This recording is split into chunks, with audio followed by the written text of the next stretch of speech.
Selamat siang, Bapak Ibu. Saya melanjutkan paparan dari Pak Irfan terkait program yang kami lakukan. Seperti yang disampaikan Pak Irfan tadi, kita ada 3 program sebenarnya. Program yang pertama itu Plastic Smart Cities, ini yang fokus adalah di kota-kota, karena sampah asalnya dari kota-kota. Kemudian yang kedua, Food Loss and Waste itu di Papua. Eh, saat ini Food Loss and Waste sedang berproses. Jadi mereka teman-teman di Papua itu baru mulai bulan bulan November kemarin. Jadi sampai hari ini kami masih eh, melakukan koordinasi konsolidasi dengan pemerintah, join program seperti apa yang bisa dilakukan oleh teman-teman dengan pemerintah. Kami masih tetap mengawal program Food Loss and Waste. Kemudian yang satu lagi dari teman-teman yang ada di pulau-pulau kecil. Jadi di pulau-pulau kecil ini fokusnya adalah di sampah plastik, terutama dari aktivitas pariwisata dan aktivitas tadi yang disebut Pak Irfan, perikanan. Jadi plastik smart cities itu adalah yang paling besar dan di saat ini itu masih di 3 kota besar di Indonesia, yaitu Jakarta, Bogor, dan Depok, karena ketiga kota itu berada di kawasan daerah aliran sungai Ciliwung yang menjadi salah satu sumber sampah plastik yang ada di laut yang paling besar di Indonesia. Next. Nah, ini untuk plastik smart city sendiri sebenarnya selesai di tahun 2024 Desember karena ternyata masih problemnya belum tersentuh semua. Itu di tahun 2025 kami melanjutkan program itu. Di tahun 2000. Jadi untuk plastik smart cities di 2024 kami banyak bekerja dengan eh, tingkat dengan lokal, jadi dengan bank sampah, kemudian dengan agregator, dengan eh, edukasi. Kemudian di tahun 2025 ini itu kita eh, bekerja inline dengan kegiatan dari pemerintah. Jadi nanti akan saya ceritakan di selanjutnya kenapa kita eh, bekerja inline dengan teman-teman dari pemerintah. Next,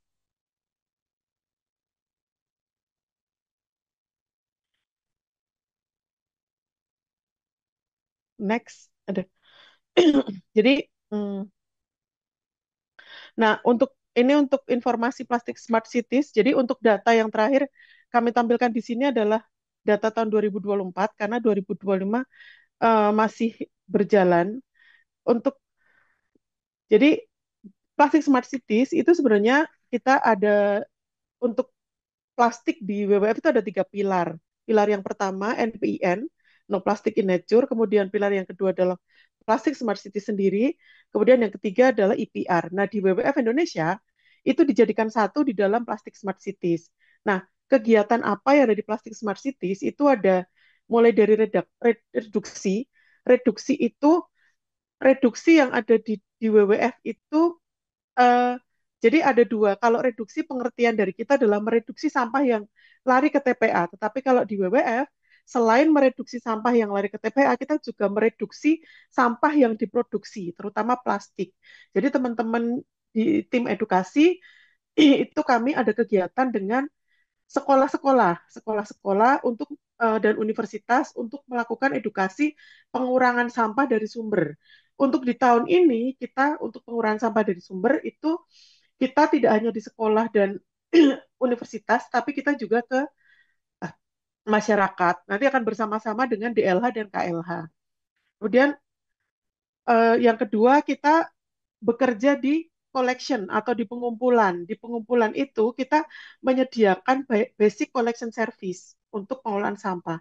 Jadi kita mensupport uh, beberapa entitas yang bergerak di basic collection service. Nah, dari support kita itu sudah ada 23.900 rumah tangga yang terlayani di seluruh Jakarta, Depok, dan Bogor. Ini sangat sedikit mengingat Jakarta, Depok, dan Bogor sangat luas eh, dan kita mencoba untuk menutup yang bocor sebenarnya. Jadi lokasi-lokasi mana yang memang eh, basic collection service-nya itu belum begitu bagus. Kemudian untuk sampah plastik, jadi kami untuk perhitungan itu eh, lebih ke plastik, Bapak Ibu. Jadi total sampah plastik yang sudah dikumpulkan dari rumah tangga itu sebanyak 3.000 ton. Kemudian untuk yang terkelola melalui program Plastik Smart Cities itu 20.000 ton. Ini mungkin angkanya agak aneh, bertanya-tanya kenapa yang dikumpulkan 3.000 ton, yang 20.000 ton itu berhasil dicegah tidak bocor ke alam. Jadi yang 20.000 ton itu adalah tonase sampah plastik yang berhasil kami masukkan ke pengelola plastik, jadi ke daur ulang, kemudian guna ulang atau upcycle. Kemudian untuk yang 3.000 ton adalah dari eh, layanan dasar pengelolaan sampah yang kami support. Jadi itu totalnya 3.000 ton. Jadi yang 20.000 ton itu asalnya juga dari teman-teman bank sampah, teman-teman rongsok, teman-teman pemulung. Itu yang kita kelola. Next. Kemudian untuk siswa, jadi untuk siswa ini di luar ekspektasi kami karena ternyata antusiasme dari sekolah-sekolah cukup tinggi. Bahkan sampai kalau di kami itu ada namanya Panda Mobile. Eh, Panda Mobile itu kita ada satu mobil yang memang selalu keliling ke sekolah-sekolah dan hampir teman-teman ini nggak ada istirahatnya karena sehari itu bisa 3 sekolah. Jadi antusiasme sekolah itu sangat tinggi. Jadi banyak sekali email yang masuk ke WWF untuk request Panda Mobile untuk mendatangi sekolahnya. Jadi total murid yang berhasil diedukasi itu sebanyak 64.600 siswa. Itu melalui dua aktivitas. Yang pertama itu Panda Mobile, yang kedua itu adalah kita ada namanya Zero Waste School. Jadi kalau Panda Mobile itu hanya sekali atau 2 kali datang ke sekolah melakukan kampanye, kalau Zero Waste School itu kita melakukan pendampingan di sekolah itu. Ada cerita-cerita baik di situ. Ada beberapa sekolah yang sekarang itu menyediakan eh, jadi di setiap kelas itu ada lemari khusus untuk tempat minum dan tetap tempat makan. Jadi anak-anak kalau jajan udah tidak boleh pakai plastik dari luar, jadi harus pakai tempat sendiri gitu. Kemudian untuk universitas ini baru mulai kemarin itu berkomitmen untuk mengelola sampah plastik di area kampusnya. Dan kita juga bekerja sama dengan teman-teman kaum muda untuk di program Plastik Smart Cities. Kalau di Merin itu ada namanya Merin Badis, ada Earth Hour. Nah, di Plastik Smart Cities itu ada namanya Youth Activist atau aktivis muda. Jadi ini dari teman-teman muda yang kita kumpulkan untuk mempengaruhi teman-teman yang lainnya untuk mengurangi sampah. Next. Nah, untuk program Plastik Smart Cities di tahun 2024 itu uh, untuk tonasenya itu sampai November ya, saya sampai Desember itu 20.000 ton, tapi sampai November 16.000 ton. Kemudian untuk siapa saja yang kami support untuk basic collection service itu kita ada membangun satu sebenarnya piloting ya Bapak Ibu. Jadi untuk TPS 3R di Jakarta dan Bogor itu ada 3 TPS 3R. Yang untuk di Jakarta ini adalah TPS 3R yang paling besar karena dia mampu untuk mengelola 40.000 ton per hari. Nanti akan saya ceritakan apa sih yang sebenarnya terjadi di perkotaan. Karena di TPS 3R ini di Jalan Jowe atau di Jakarta ini, kami yang punya TPS 3R Jowe karena lokasinya di Jalan Jowe di Jakarta, itu adalah TPS 3R yang ada di perkotaan. Ini cukup complicated atau cukup kompleks lah permasalahannya ketika kita bicara perkotaan. Kemudian kita juga mensupport salah satu eh, perusahaan penyedia jasa pengelolaan sampah itu berada di bawah konsorsium RecoHub, itu sebenarnya Rekosistem. Rekosistem itu dia basic collection service juga. Kemudian di dalam satu hub itu dia ada collection, pengumpulan yang dari rumah tangga, kemudian dipilah di situ, kemudian masuk ke daur ulang. Jadi sampai ke keluar menjadi pellet lagi di situ. Kemudian kita juga bekerja sama dengan beberapa perusahaan daur ulang, salah satunya adalah Waste for Change. Waste for Change itu kita bekerja sama dengan unit usaha daur ulangnya Waste for Change. Fokus kami, kenapa kenapa kita di daur ulang? Fokus kami adalah daur ulang itu sebenarnya adalah bisnis Bapak Ibu, tetapi eh, sampai hari ini untuk jenis-jenis plastik yang paling banyak di alam itu daur ulangnya tidak banyak. Jadi kami fokus untuk mensupport perusahaan daur ulang yang dia bersedia untuk mengelola sampah-sampah yang dia memang paling banyak di alam dan susah untuk daur ulangnya. Salah satunya adalah plastik film atau kalau kita nyebutnya kresek ya, itu kan paling banyak di alam sebenarnya. Nah, untuk daur ulang yang kita support adalah yang mengelola itu. Untuk Waste for Change dia mengelola kresek, HDPE. Kemudian untuk MLI yang ada di bawahnya Rekohab itu HDPE dan PP. PP itu yang plastik plastik gula itu Bapak Ibu. Jadi kita support ke daur ulang yang fokusnya di situ. Kemudian untuk program Zero Waste School sendiri itu ada 107 sekolah, untuk universitas itu ada 6, kemudian youth activist itu ada 434. Untuk youth activist ini di tahun 2025 ini akan kami libatkan untuk di masyarakat. Jadi kita akan melibatkan teman-teman youth yang sudah kita dampingi selama beberapa tahun untuk terjun ke masyarakat. Karena selama ini teman-teman youth masih tingkatannya masih di uh, lingkungan mereka sendiri. Nah, kita akan coba ajak mereka untuk terjun di masyarakat bersama-sama dengan teman-teman dari kementerian dan dinas lingkungan hidup dan teman-teman kolaborator yang lain. Next.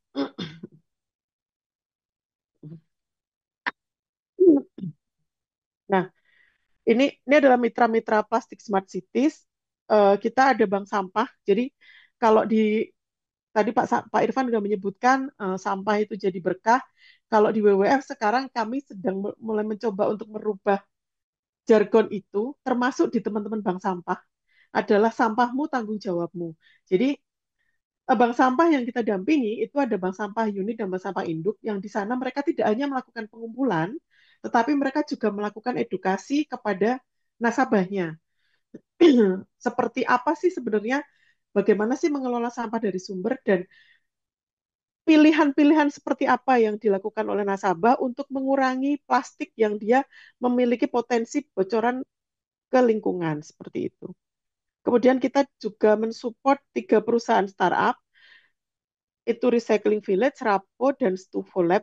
Ini khusus untuk sampah-sampah yang dia memang jarang sekali untuk daur ulangnya. Salah satunya yang Stufo itu untuk banner. Jadi pengalaman kami waktu waktu kemarin apa namanya pemilu baik pemilu maupun pilpres sampai ke pemilihan kepala daerah, sampah banner itu banyak sekali. Jadi salah satu yang kita support adalah yang mampu untuk, karena banner itu nggak bisa didaur ulang. Seperti yang kalau daur ulang kan dia, kalau bicara daur ulang itu artinya dia akan kembali lagi menjadi plastik yang dia menjadi produk plastik lagi gitu. Tapi untuk banner itu tidak bisa karena di situ dia ada banyak jenis yang ada di situ. Jadi banner itu hanya bisa dilakukan upcycle. Kemudian untuk agregator kita bekerja sama dengan asosiasi, kemudian lapak. Jadi kita juga support lapak. Kemudian untuk LSM kita juga bekerja sama dengan 13 LSM. Next.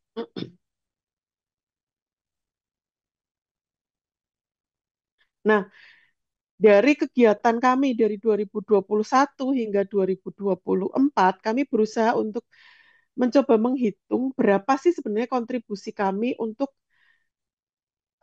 pada target pengurangan sampah daerah. Tetapi kami di sini menghitungnya hanya khusus untuk plastik ya Bapak Ibu, karena dari kami itu baseline-nya adalah plastik.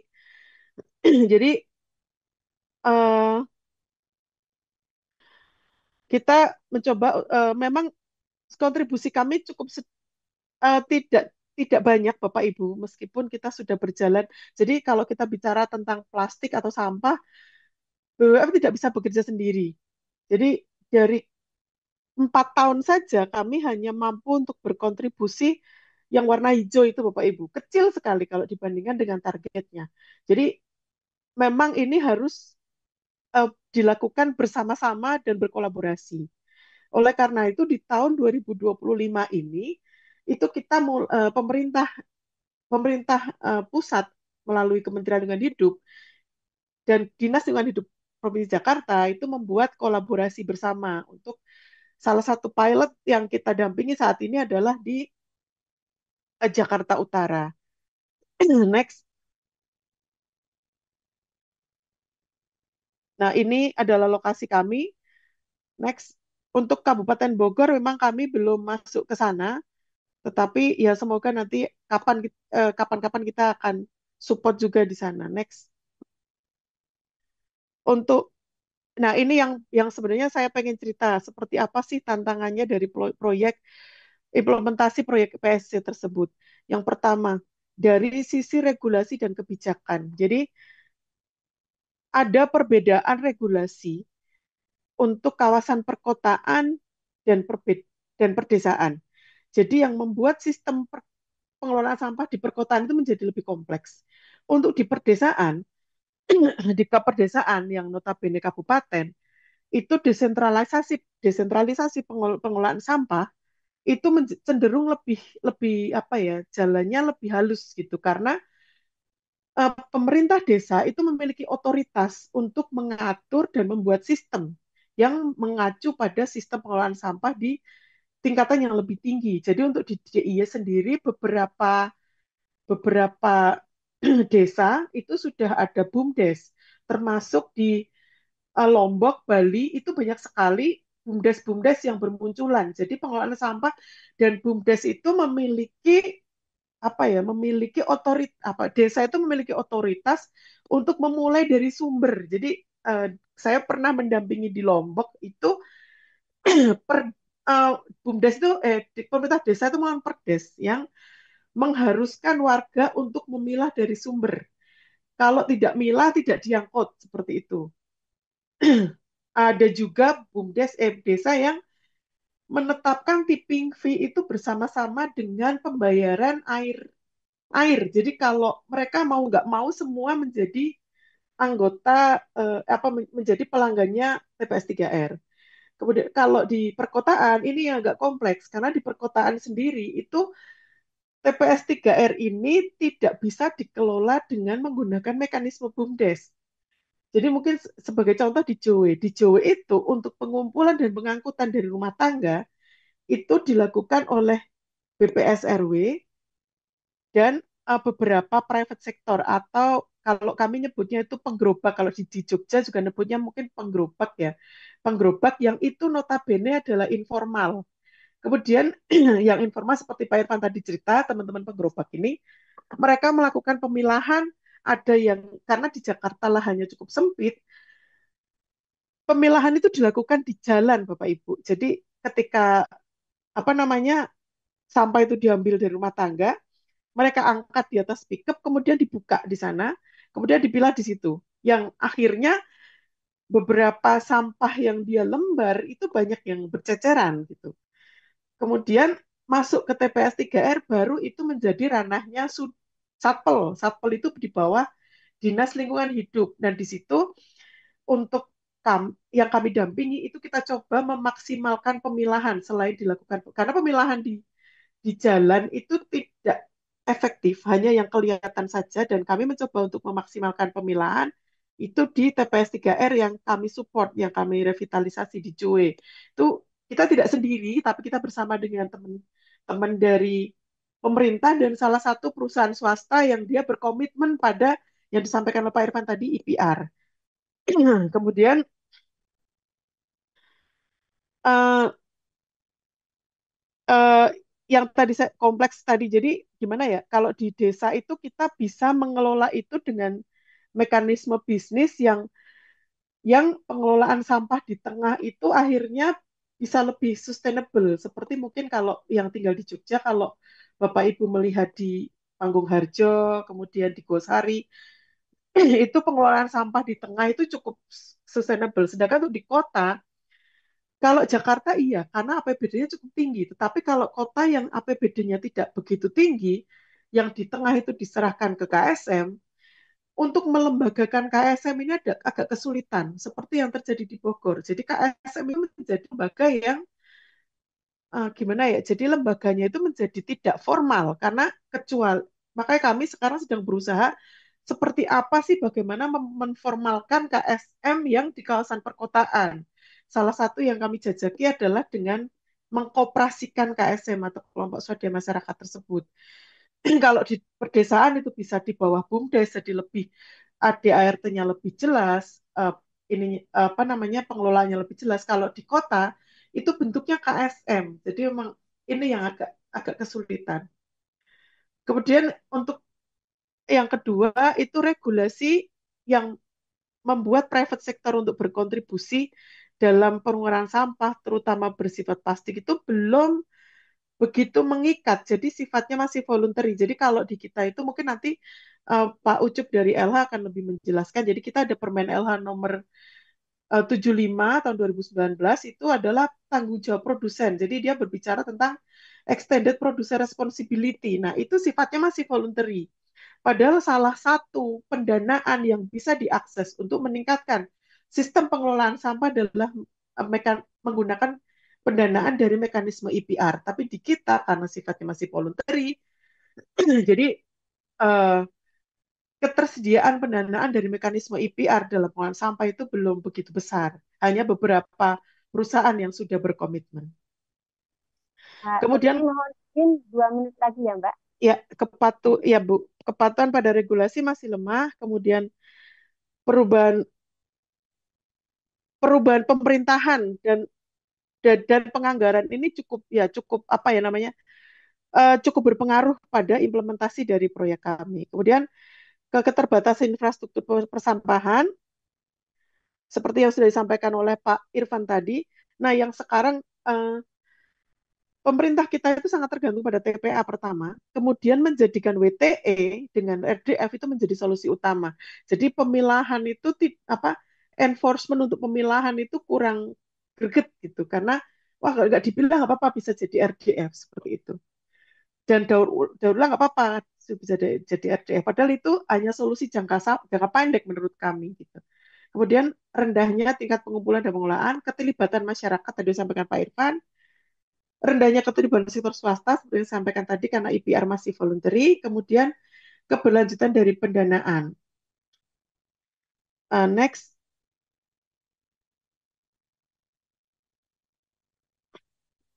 nah ini untuk rencana kita di tahun 2025 kita sekilas saja kami sekarang dengan Kementerian dan DLH kita menjadi kontributor untuk pengelolaan piloting pengelolaan sampah di Jakarta Utara yang menjadi targetnya Kementerian Lingkungan Hidup. Kemudian masih mengasisten TPS 3 RJW, memberikan technical assistant ke pemerintah eh, Jakarta, Depok, dan Bogor. Kemudian meningkatkan TPS 3R yang ada di Jalan Jawa. Ini request dari Depok dan 4 di Bogor. Kemudian untuk Panda Mobile atau edukasi masih akan kita lanjutkan. Next. Nah, untuk kita ya rencananya kita akan melakukan replikasi PSC Bapak Ibu untuk Denpasar, kemudian yang pasti itu DI Yogyakarta untuk insya Allah tahun-tahun ini kita akan mereplikasi di situ dan kemudian dengan Palangkaraya karena ada request dari Palangkaraya. Kemudian kita akan mensupport implementasi IPR bersama-sama dengan private sector dan juga dengan kementerian. Kemarin sudah berdiskusi dengan Pak tim dari Pak Agus dari Direktorat Pengurangan Sampah. Kemudian kita akan mentargetkan 100 youth activist untuk tahun ini dan 50.000 rumah tangga. Kemudian kita akan melakukan policy dan advokasi itu untuk mendorong pemerintah Indonesia untuk lebih progresif dalam uh, berkomitmen di Global Plastic Treaty, kemudian mensupport juga pemerintah dalam meningkatkan regulasi IPR, jadi voluntary ke mandatory.